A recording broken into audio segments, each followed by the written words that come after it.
My name is Alice, and I will be talking to you today about all things foster care. Firstly, I would just like to start with acknowledging the traditional custodians of the land I'm streaming from, the Wurundjeri people of the Kulin Nations.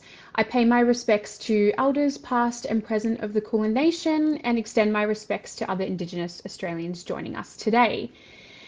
So I also would just like to note that this information is about the Victorian foster care system, and if you're joining in from elsewhere, there may be some differences. So please feel free to add any questions in the chat today. You can also visit us on our Fostering Connections website or give us a call on 1800 013 088. So I've worked in the foster care sector for over 4 years and have experience in the training and accreditation of prospective foster carers, as well as working directly with children and young people in foster care placements. I have been very fortunate to witness the incredible work and difference of foster carers make to the lives of children and young people, and can tell you really firsthand how significant the need is for foster carers in Victoria. So, what is Fostering Connections? Fostering Connections is a partnership between foster care agencies across Victoria to centralise information about becoming a foster carer and undertake the recruitment of new foster carers. So, we are part of the Centre for Excellence in Child and Family Welfare, the peak body for child and family services in Victoria. So, like I said, Fostering Connections provides support and information to prospective foster carers, as well as public education about foster care. Anyone can call Fostering Connections or visit the website to receive information about foster care. And like I said, our number is 1800 013 088. Whether you're right at the start of the journey and full of questions or ready to be referred to an agency and start the process, you are absolutely more than welcome to give us a call. So before I go into talking about foster care, I do just want to note that foster care is a part of the out-of-home care sector, and the out-of-home care sector is a temporary, medium, or long-term living arrangement for children and young people who cannot live in their family home. And there are a few different out-of-home care placements, so one being foster care, as well as kinship care, which is caring for someone in your family, either a relative and or a family friend, permanent care, and residential care. So today I will be focusing on foster care, and there are currently 24 foster care agencies in Victoria. So there are between about 1,300 to 1,500 kids in foster care on any given night, around 9,000 children in out-of-home care in Victoria, with about 1,400 in foster care homes. So what is foster care? Foster care is the temporary care of children and young people by members of the community who become trained and accredited foster carers. So foster care is about looking after and supporting vulnerable children and young people between the ages of 0 to 18 who are unable to live at home or with other family members. In most cases, when a child or young person first comes into foster care, the aim is to support the parents to have their child or young person return to their care as soon as it is safely possible to do so. So foster care is about the ultimate goal of reunification to parental care. So foster carers actually play a really key role in the support of reunification. And I'd just like to note that, most children and young people do in fact return into their parental care. So you can care for all types of children, from newborn babies right up until young people up until the age of 17. You can care for one child, you can care for multiple children, just for one night, a couple nights, even up to 6 months or more. So it is just entirely dependent on what you're comfortable with. And you can also discuss with your foster care agency the age range, genders, and number of children you're comfortable with staying in your home. And you can make this decision, prior to becoming an accredited foster carer, during the process, or even after you've become an accredited foster carer. you can change your preferences. So going on to talking about types of care.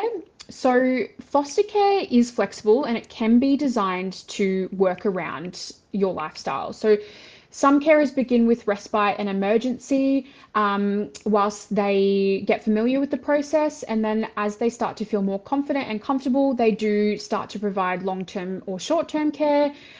Or vice versa. Some people like to just jump straight in and be able to provide all types of care. Again, it's entirely up to you and what you're comfortable with and what suits you and your family.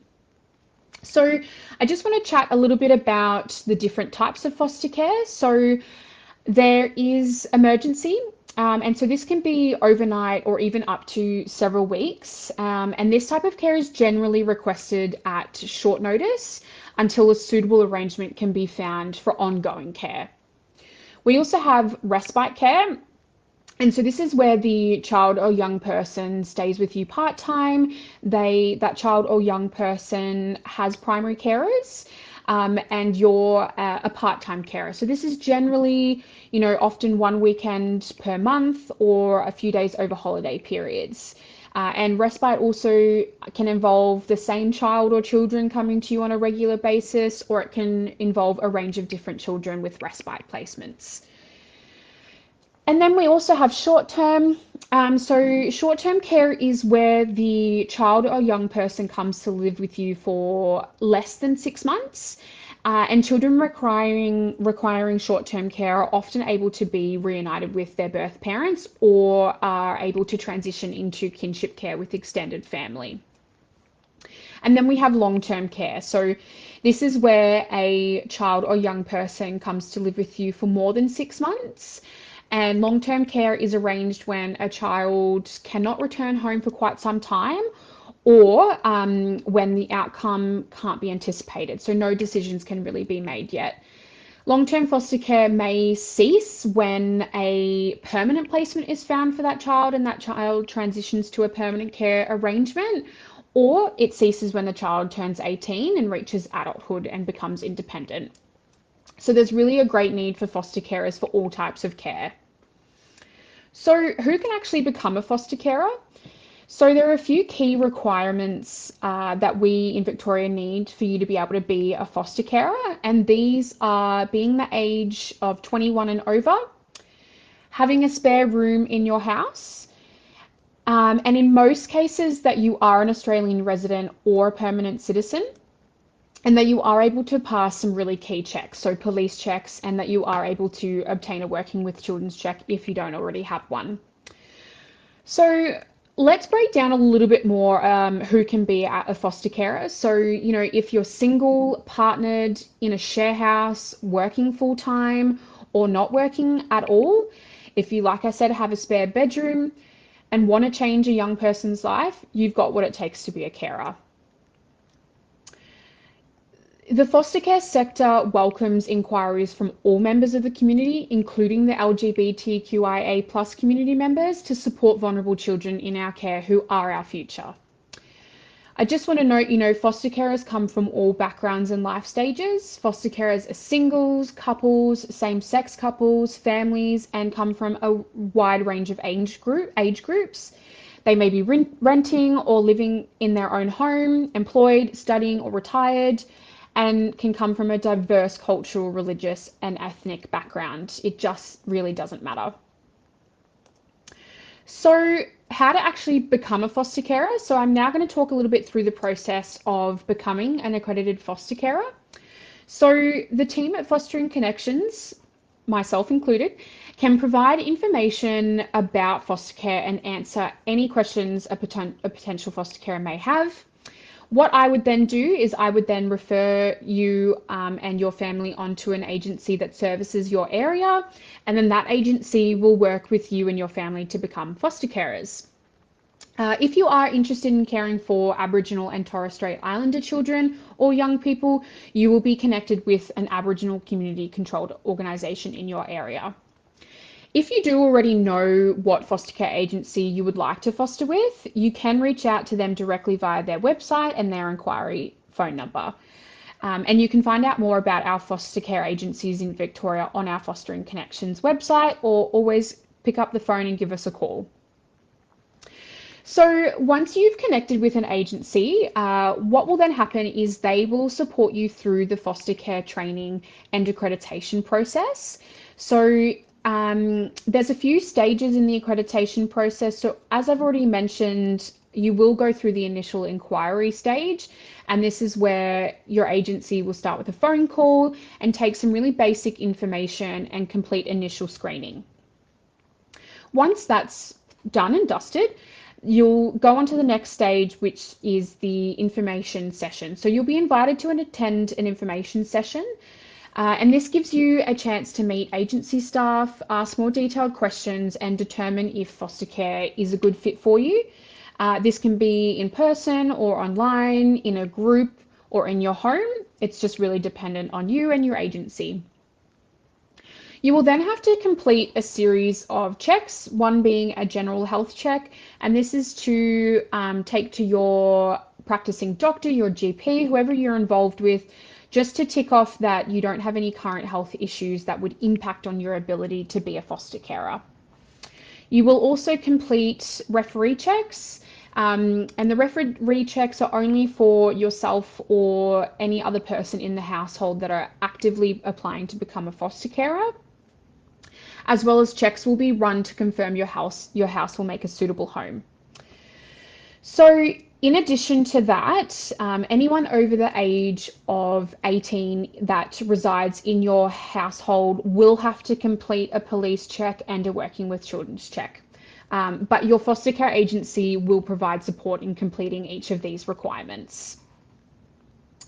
So during the assessment process, your foster care agency, which will usually be an allocated caseworker, will come to visit your home to ensure it's safe and secure.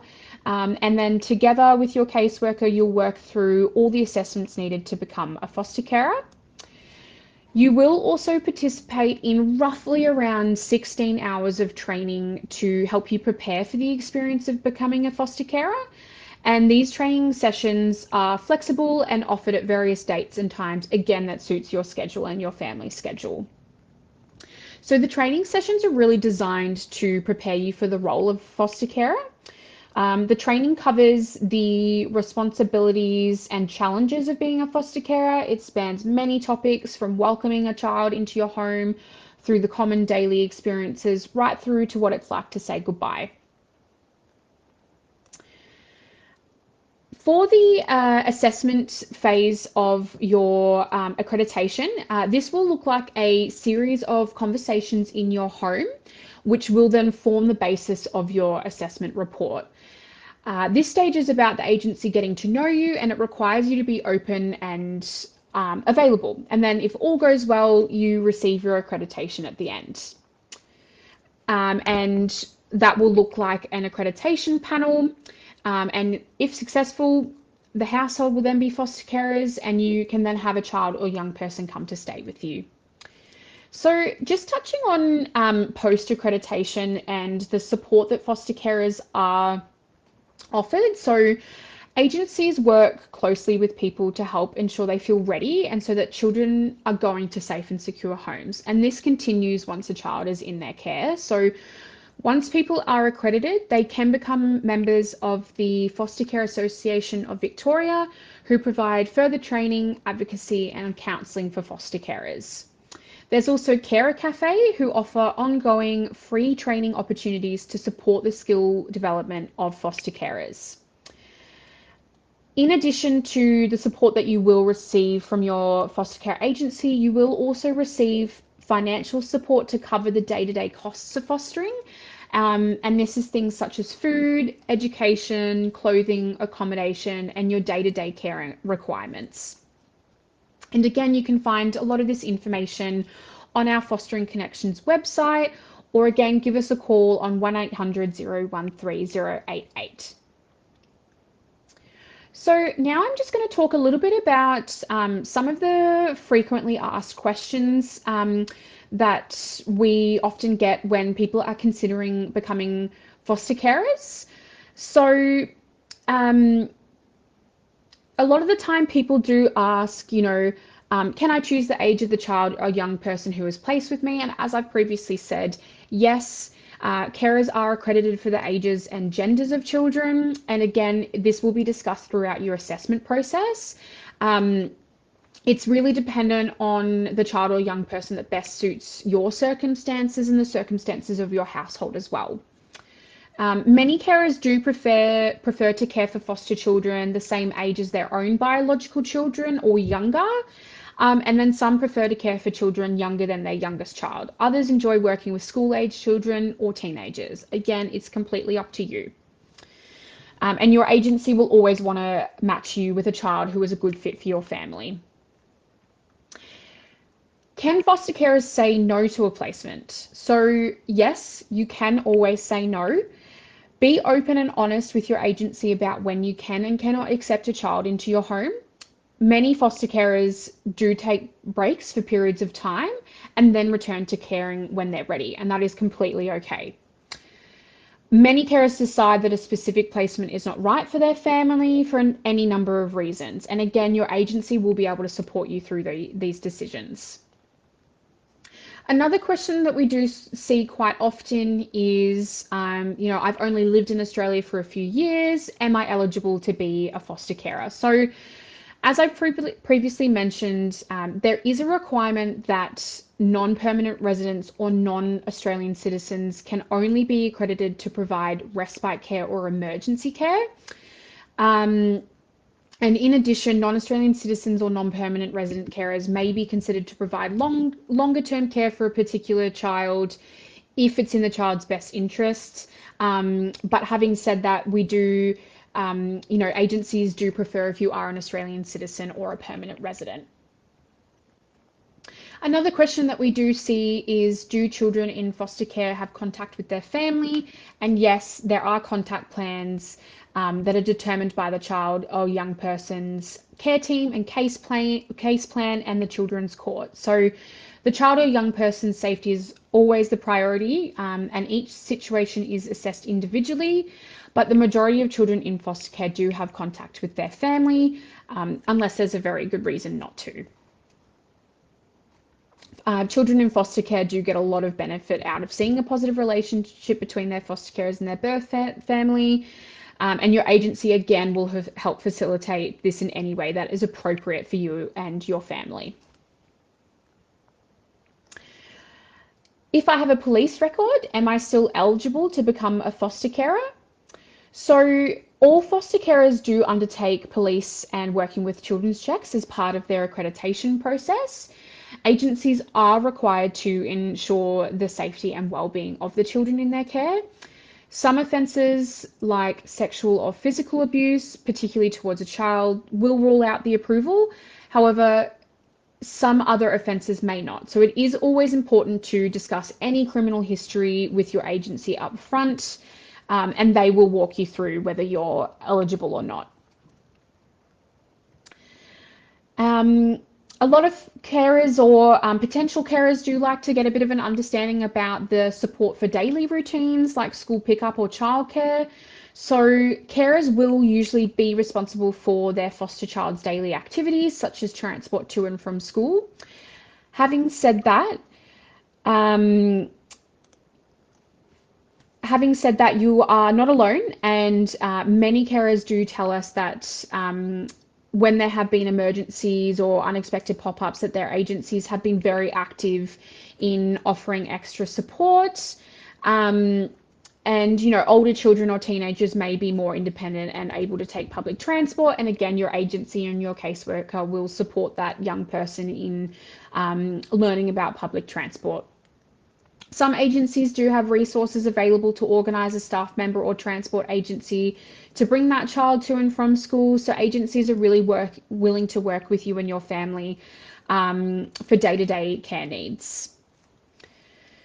And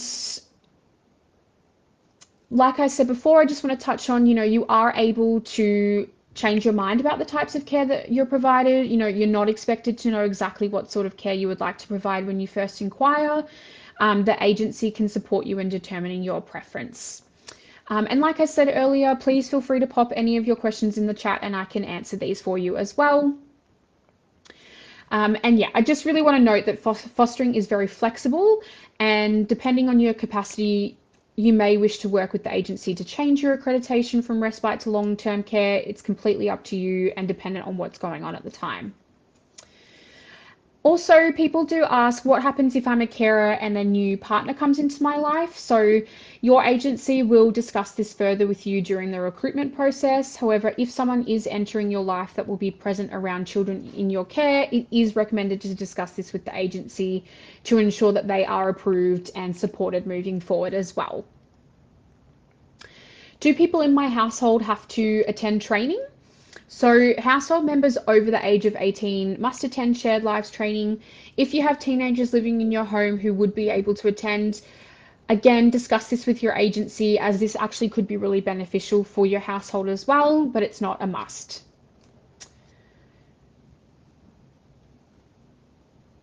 Another question as well that we get quite a bit is, can you travel interstate or overseas with a child in your care? It is possible to travel interstate or overseas with a child in care if permission is granted from the department, so from Child Protection or whoever is their legal guardian. And approvals are considered case by case and can be further discussed again with your agency and the child's care team.